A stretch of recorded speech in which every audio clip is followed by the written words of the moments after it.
I treat lies like malware. Quarantine, analyze, delete. The rooftop terrace smelled like expensive perfume and betrayal. 20 guests holding cocktails, string lights overhead casting soft shadows across the downtown skyline. 5 years married. Lena wanted a celebration at this trendy hotel bar where the agency threw client parties. She wanted witnesses. She got them. Everyone, everyone! Lena clinked her glass, ruby lips stretched wide. Her black dress caught every eye. I need to introduce someone special. This is Caleb North, my creative partner at the agency. Caleb stepped forward, all white teeth and tailored shirt. Gym lean, confident, the kind of guy who thinks swagger is personality. Caleb is amazing, Lena continued, touching his arm. Honestly, he's the man who actually satisfies me in every way. Laughter rippled through the crowd. Knowing laughter, the kind that said everyone was in on the joke except the punchline. Me. I stood there holding my scotch, watching my wife beam at her lover in front of our friends, her co-workers, strangers with phones. Someone's camera flashed. Vera Pike, the managing partner, threw back her head and cackled. "Lena, you're terrible!" "What?" Lena pressed a hand to her chest, fake innocent. "I mean professionally. Caleb satisfies all my creative needs." Her eyes flicked to me, daring me. I raised my glass slowly. The conversations died down. Everyone turned. "Congratulations," I said, voice clear and steady. "My lawyer will love that quote." The smiles cracked. Vera's laugh caught in her throat. Caleb's face went carefully blank. Lena's expression froze, then rearranged itself into something sharp. "Evan, don't be dramatic, it's a joke." "Sure," I said. "A hilarious one." I took a long sip, let the silence stretch, then walked to the bar. Behind me, someone coughed. Conversations restarted, lower now, uncertain. I ordered another scotch and watched Lena's reflection in the window. She was whispering to Caleb, her hand on his chest. He leaned close, nodded. They moved toward the restroom hallway together. 5 minutes later, when I walked past the women's room, I heard them through the door. Lena's voice, hushed but urgent. "He's bluffing. Evan doesn't have the spine." "You sure?" Caleb sounded nervous. "That lawyer comment, trust me, I've been handling Evan for 5 years. He won't do anything." I pulled out my phone and kept walking. The party ended around midnight. Lena stayed late, laughing too loud with Caleb and Vera at a corner table. I caught an Uber home alone. Our apartment felt different when I walked in. Same furniture, same ambient hum from my server rack in the spare bedroom, same framed photos on the wall. But everything meant something else now. I didn't sleep. I sat at my desk and opened my laptop. Incident response is my job. When a system gets breached, I don't panic. I document. I trace access points. I map the damage. I build a case. I started building. Lena's phone was on our shared cloud plan. She'd insisted on it 2 years ago after losing her device at a conference. I'd set up automatic backups, photo streams, calendar sync, find my phone. She'd forgotten about most of it. I hadn't. I pulled up her photo stream first, scrolled back 3 months. There, a wine bottle on a balcony at sunset, city lights behind it. Lena's caption, "Perfect night, perfect company." The reflection in the glass showed a door number, 3G. I cross-referenced her calendar. That date was marked strategy sprint, off-site.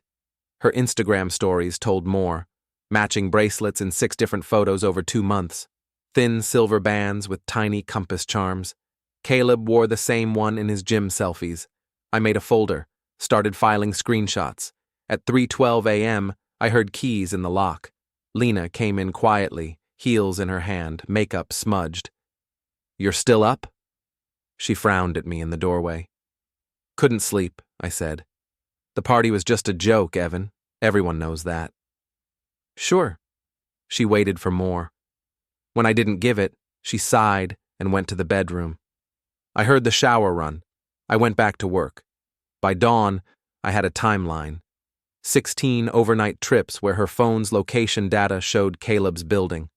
Hotel receipts charged to the agency card with 2 key entries logged.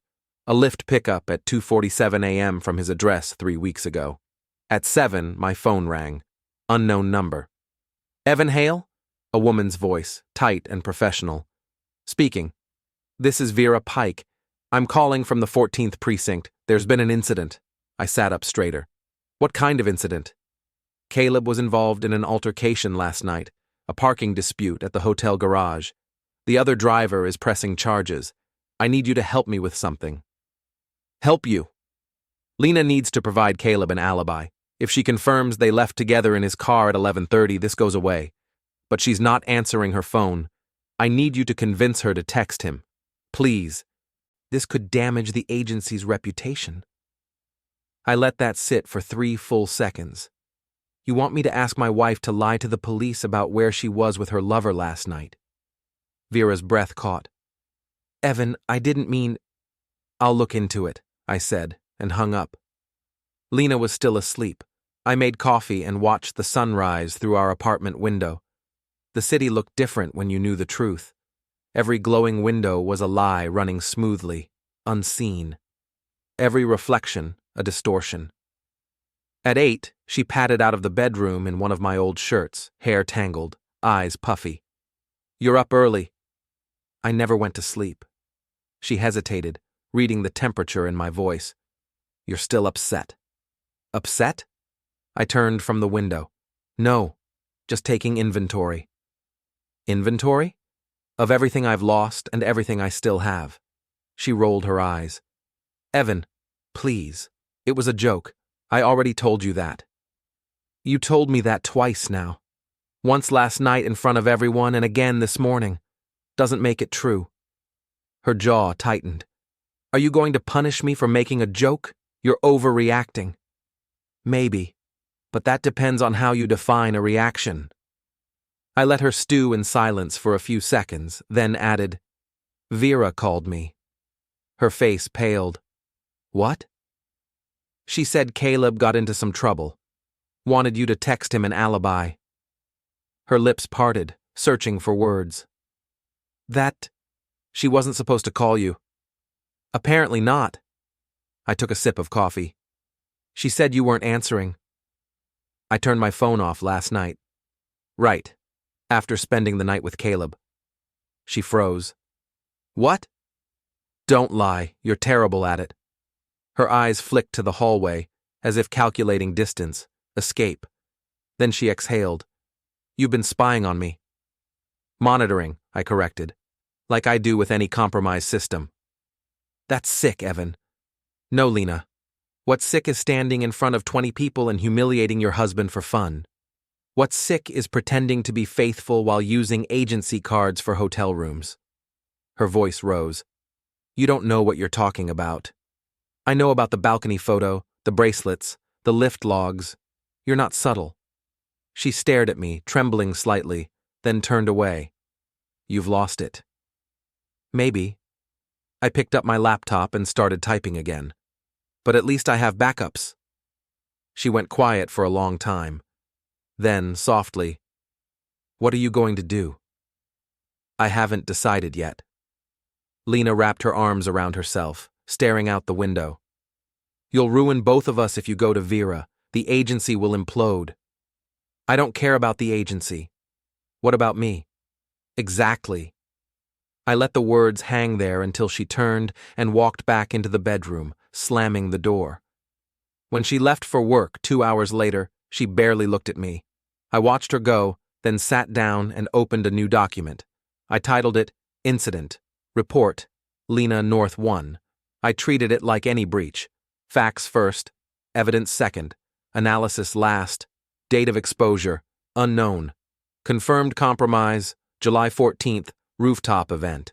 Threat vector, Caleb North, internal actor. Severity, critical. Response plan, under review. I uploaded copies of everything to an encrypted drive, triple redundancy, local, cloud, offline backup on an external SSD. At noon, I went to the office. The elevator ride felt longer than usual. the mirrored walls reflecting a version of me I didn't quite recognize. People greeted me in the hallway, their smiles too quick, too polite. Gossip spreads faster than any exploit. Caleb wasn't at his desk. Lena's chair was empty too. I logged in, ran a network sweep out of habit. Old instincts. The agency's internal chat had been buzzing since morning. Rumors about Caleb being arrested. Speculation about why Vera looked like she hadn't slept. At 1:23 p.m., Vera called me into her office. "Evan, shut the door." I did. She looked smaller than usual, her confidence stripped away by daylight. "I may have overstepped this morning." "You don't say." She pinched the bridge of her nose. "Caleb's lawyer says it's just a misunderstanding, but Lena needs to support the story that they left together. You understand how bad this looks?" "I understand perfectly." "I'm not asking you to lie, Evan. I'm asking you not to make things worse." I leaned forward. "Let me ask you something. When Lena started seeing Caleb, did you know?" Her eyes widened. "What are you implying?" "That you approved it, or at least looked the other way." Vera's voice hardened. "You're out of line." "So was your creative partner." She stood. "You're angry, and you have every right to be. But don't destroy your career over this. Handle it quietly. Walk away." I stared at her. Walk away. That's what people always tell victims of breaches, too. Ignore the intrusion. Pretend it didn't happen. Hope it stops on its own. I stood and opened the door. That's not how I work. At home that night, Lena wasn't there. She texted that she'd be staying late, crisis at the office. No apology. Just a pretext. I ate dinner alone. Pasta, minimal sauce. The television played muted news footage of the city skyline, the same skyline that had framed Lena's confession. At 10, I checked her location again. Her phone pinged near Caleb's building. Predictable. I opened my case file and added a note. Subject continues contact with target despite exposure. Indicates arrogance or denial. At midnight, I shut down my laptop and stared at the wall. The hum of the server filled the silence. Steady, mechanical, reliable. Machines don't lie. The next morning, I drove to the precinct. I told the desk sergeant I was there about the altercation at the hotel. She directed me to Detective Rivas, a compact man with calm eyes and a voice like gravel. "Evan Hale?" he asked, flipping through a folder. "You're the husband." "That's me." He gestured to a chair. "You're not in trouble. I just need context. The security footage shows your wife and Mr. North leaving together around 11:30. They were in the garage when the altercation happened. You know anything about that?"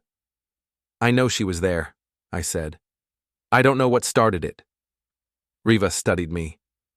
"You two okay?" "Define okay." He half smiled. "Fair enough. For what it's worth, it looks like a minor scuffle.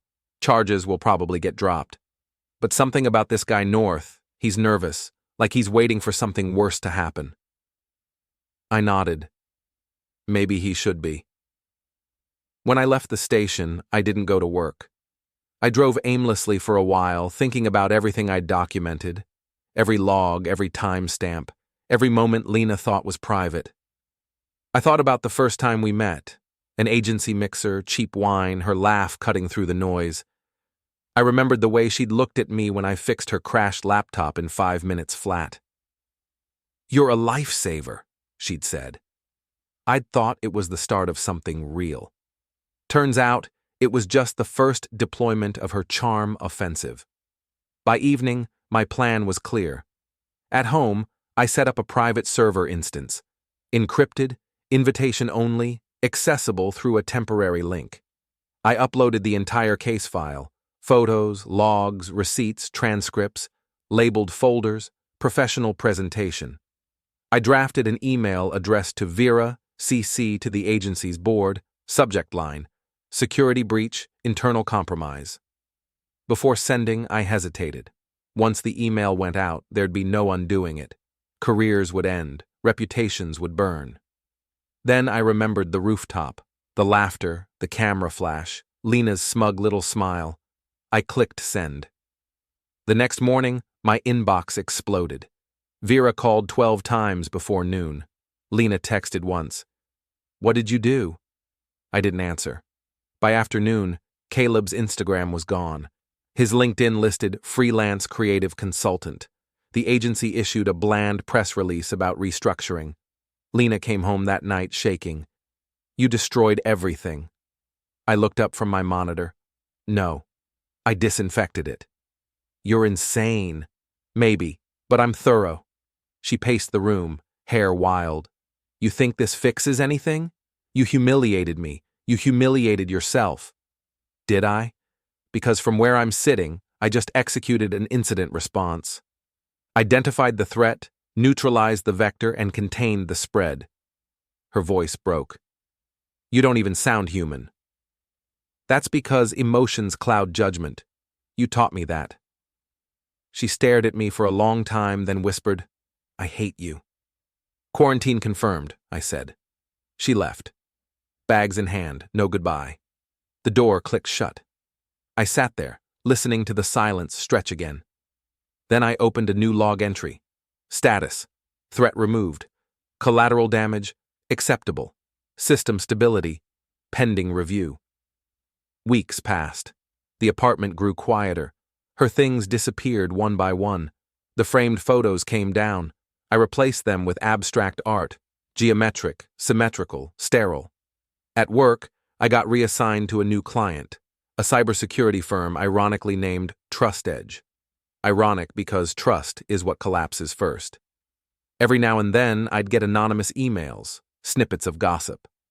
Lena was consulting in another city. Caleb had dropped out of sight. Vera resigned. The agency merged under a different name. I thought I'd feel satisfaction. Instead, it felt like logging a solved ticket: routine, necessary, hollow. Then, one night, I came home to find an envelope under my door. No return address. Inside, a USB drive and a single printed line. "Analyze this." I plugged it in carefully, sandboxed. The folder contained video files, security footage from the hotel garage the night of the party. The angle was different from the one police released. It showed Caleb leaning into someone's car window. My car. He said something I couldn't hear. Then he slammed his fist down, shouting. The camera caught me in the driver's seat, motionless, staring straight ahead. Then Caleb stepped back, tripped, and hit his head on the concrete bumper. The timestamp read 11:31 p.m. I watched the video twice, then again. The audio was muted, but I remembered the moment. He'd come to the car when I was leaving. He'd called me pathetic. Told me Lena deserved better. Told me he'd take good care of her. I hadn't answered. Just watched him. He'd kept talking until his balance shifted. The fall had looked worse than it was, apparently. But someone had kept this footage. Someone wanted me to see it now. I checked the metadata. The file had been copied from the precinct's archive 2 days ago. Rivas's name appeared in the logs. I deleted nothing. I encrypted the file and added it to my personal archive under a new folder. Unknown actor. Maybe it was Lena. Maybe Vera. Maybe Caleb himself.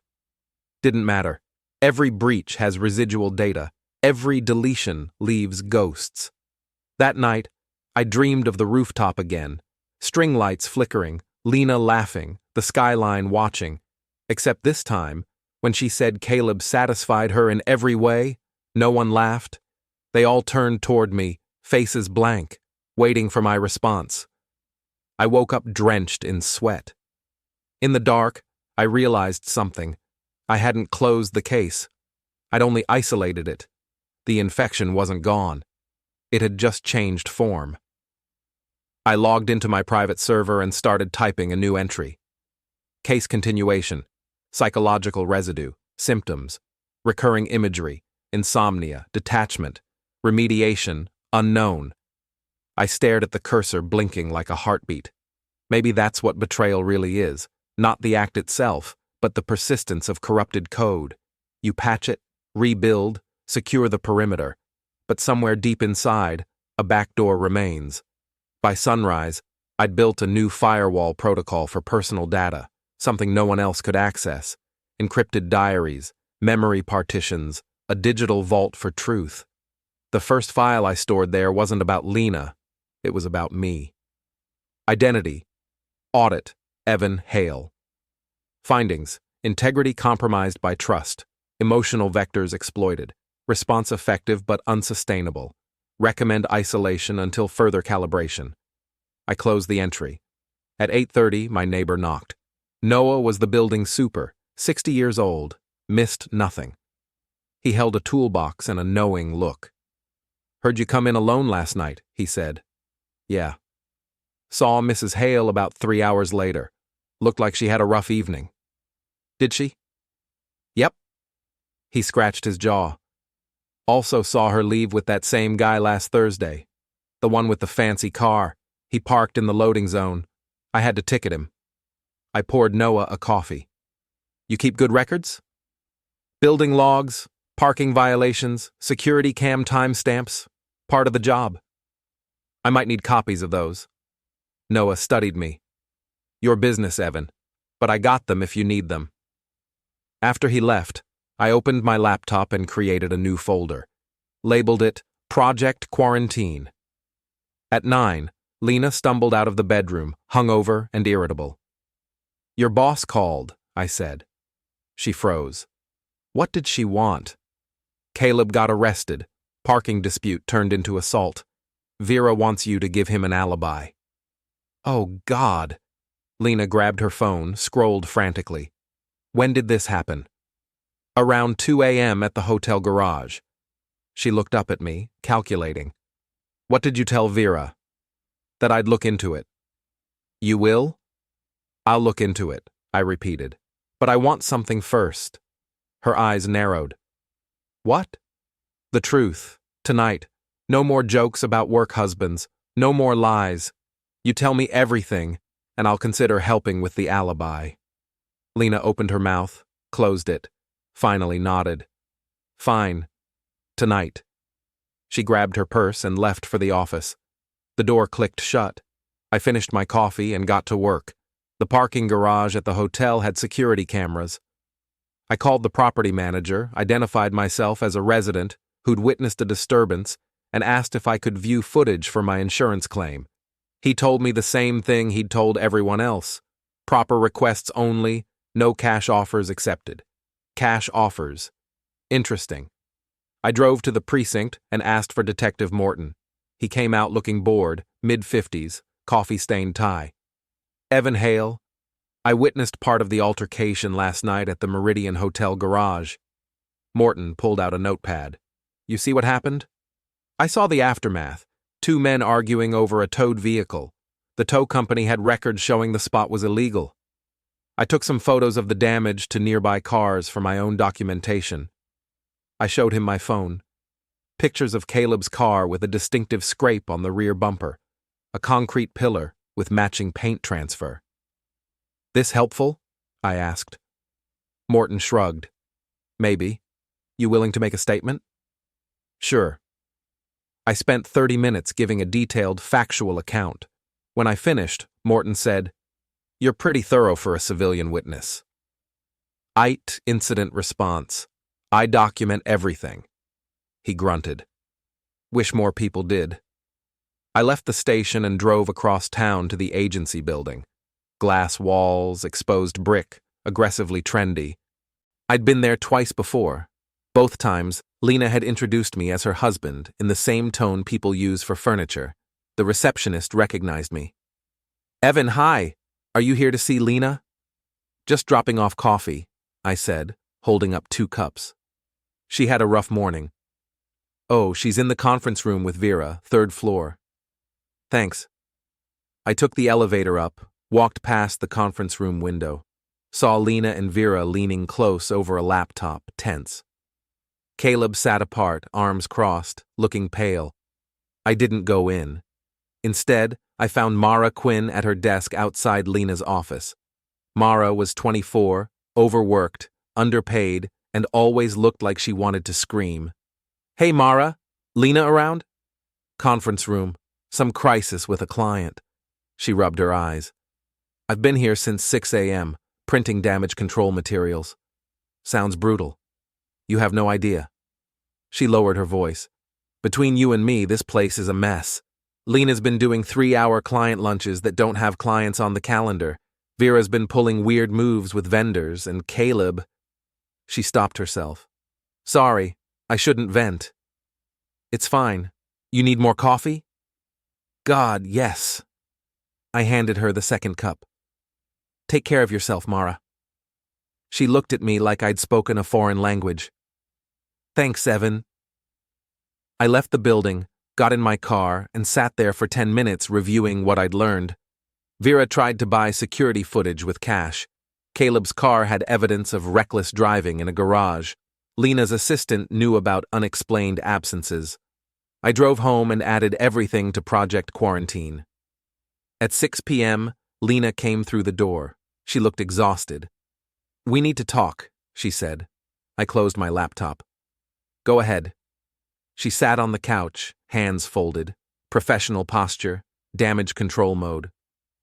Caleb and I have been working closely for 6 months. We developed feelings. It was inappropriate. I'm sorry you found out this way. That's not the truth. That's a press release. Her jaw tightened. What do you want me to say? How long you've been sleeping with him? 4 months, maybe 5. Where? His apartment. Sometimes hotels when we traveled for clients. Vera, no? Lena hesitated. Vera encouraged it. She said it was good for team chemistry. She said as long as we kept it discreet, there was no problem. Your boss told you to have an affair. She said office relationships were natural in creative environments. She said... Lena stopped. It doesn't matter what she said. I stood up and walked to the window. You humiliated me in front of 20 people last night. I was drunk. It was stupid. You introduced your lover as the man who satisfies you at our anniversary party. I know. I'm sorry. I turned to face her. You're sorry you got caught, not sorry you did it. Lena's expression hardened. Fine. You want honesty? Yes. I'm not happy in this marriage. You're predictable. You're boring. Caleb makes me feel alive. Then why stay? Because divorces are expensive and messy, and I have a career to protect. There it was. Clean and brutal. Okay, I said. She blinked. Okay? I'll help with the alibi. I'll tell the police I was mistaken about when you came home. I'll say we left the party together. You will? On one condition. You sign a post-nuptial agreement. If you file for divorce in the next year, you get nothing except what you brought into the marriage. Lena stared at me. You can't be serious. I'm completely serious. Sign the agreement, and I'll give Caleb his alibi. Otherwise, he can deal with the assault charge on his own. That's blackmail. That's negotiation. You have until tomorrow morning to decide. I grabbed my jacket and left. I spent the night at a hotel, reviewing my files, building the case. At 8 a.m., Lena texted, Fine, I'll sign. I forwarded her message to my lawyer and told him to draft the papers. Then I texted Vera. I've reconsidered. I can't provide the alibi, but I'm happy to give a statement about what I witnessed at the garage. Detective Morton seemed interested. She called me immediately. Evan, please, we can work this out. I'm sure you can. Good luck. I hung up and blocked her number. At noon, Mara texted me. Hey, is everything okay? Lena seems really stressed. She's fine. How are you doing? Honestly, I'm looking for new jobs. This place is toxic. Good for you. Hey, random question. Do you still have access to the shared agency calendar? Yeah, why? Can you screenshot last month's executive travel schedules? I'm trying to figure out some billing confusion on my credit card. Sure, hold on. 2 minutes later, she sent me 3 images. Lena and Vera had identical travel dates on 7 different occasions, all marked Client Strategy, Off-Site. I zoomed in on the hotel bookings. Same properties, same nights, not Lena and Caleb, Lena and Vera. I sat back in my chair, reviewing everything with new clarity, the matching bracelets, the late-night absences, the aggressive career protection. Caleb wasn't the affair, he was the cover story. A publicly flirtatious work husband who drew attention while the real relationship stayed hidden. Vera was married. Vera had an HR warning in her file from a previous inappropriate relationship. Vera couldn't afford another scandal, so they created one she could control. I spent the next 3 days gathering proof. Hotel loyalty points credited to Vera's personal account for rooms booked on agency cards, shared rideshare history, pick-up and drop-off at the same locations, 15 minutes apart. A voice memo Mara had accidentally CC'd me on, where Vera called me a dull spreadsheet with legs, while laughing with Lena in the hallway. I compiled everything into a clean document. No accusations, just timestamps, receipts, screenshots, and public records. Then I sent it to HR with a formal complaint about financial irregularities and Vera's attempt to suborn police evidence. I CC'd the agency's board of directors. The response was fast and brutal. Vera was asked to resign within 48 hours. Lena was removed from the client account that Caleb had contaminated with his gym selfies. One photo showed their confidential prototype reflected in the mirror behind him. The client had already pulled their budget. Caleb was terminated for social media policy violations and NDA breach. Lena called me screaming, "You destroyed everything, you vindictive bastard!" I documented irregularities and submitted them to the appropriate authorities. That's not vindictive, that's procedural. They're talking about revoking my promotion. Vera's gone. The whole agency is falling apart. Then maybe you should have thought about that before you humiliated me at our anniversary party. This is revenge. This is consequence. She hung up. I went back to work. 3 days later, I got a text from an unknown number. "We need to talk, all of us, tonight, 8 p.m., the venue space on Fletcher Street, the one we booked for the product launch." It was from Vera's personal phone. I showed up at 7:45. The venue was an old warehouse converted into an event space, all exposed beams and concrete floors. The launch party had been canceled when the client pulled out, but the booking was still active. Thunder rumbled outside, rain coming. The lights were on in the main hall. I walked in and found all 3 of them waiting. Vera, looking 15 years older than she had 2 weeks ago. Lena, pale and furious, arms crossed. Caleb slumped against the wall, defeated. "Glad you could make it," Vera said, her voice cold. "What is this?" I asked. "This is us trying to figure out what you want. Money? An apology? What's it going to take for you to call this off?" I looked at each of them. "Call what off?" "I submitted factual documentation to your HR department. I gave a witness statement to the police. Everything I did was legal and appropriate." "You're destroying people's lives." Lena stepped forward. "You cost Vera her career. You got Caleb fired. You're sabotaging me." "I'm holding you accountable. There's a difference." "This is insane." Caleb pushed off the wall. "What did I ever do to you?" "You wore my anniversary gift in photos with my wife and thought I wouldn't notice." He looked confused. "What?" I pulled the bracelet from my pocket. The thin silver band with the compass charm. "This. The one Lena gave me on our 4th anniversary. The one you bought a matching one for. The one you both wore like I was too stupid to see it." Lena's face went white. I dropped the bracelet on the concrete floor and crushed it under my heel. The charm shattered. Silver bent and scraped. "You used me," I said quietly. "You made me the joke. You invited strangers to laugh at me while you paraded your lover in front of everyone I know." "It was a mistake," Lena whispered. "No, it was a choice. You chose to humiliate me. You chose to lie. You chose to think I'd just accept it." "So what?" Vera demanded. "You win? Is that what this is?" "This isn't about winning. This is about consequences." I walked to the corner where I'd left 3 boxes earlier, wheeled them into the light. Box 1. I kicked it open. Inside was Caleb's Agency Award trophy, Creative Excellence 2023. "You love this thing." Posted about it 6 times. I picked it up and hurled it across the room. It hit the concrete, dented, cracked. Caleb flinched like I'd hit him. Box 2, a presentation clicker and USB drive. The client's keynote, the one you never returned, the one that's still under NDA. I snapped the USB drive in half and pocketed the pieces. Box 3. I opened the last box and pulled out files. Bank records showing hotel points fraud, calendar evidence of concealed executive travel, screenshots of Vera attempting to buy security footage, and the recording of you calling me a dull spreadsheet while planning to use me as your alibi. I spread them on a table. Here's what happens next. Lena, you get the apartment. I've already moved my things. You get the furniture, the lease, the whole empty shell. What you don't get is the investment account I funded, the car that's in my name, or my silence. What does that mean? She whispered. It means if you fight me on the post-nup, all of this goes to your professional network.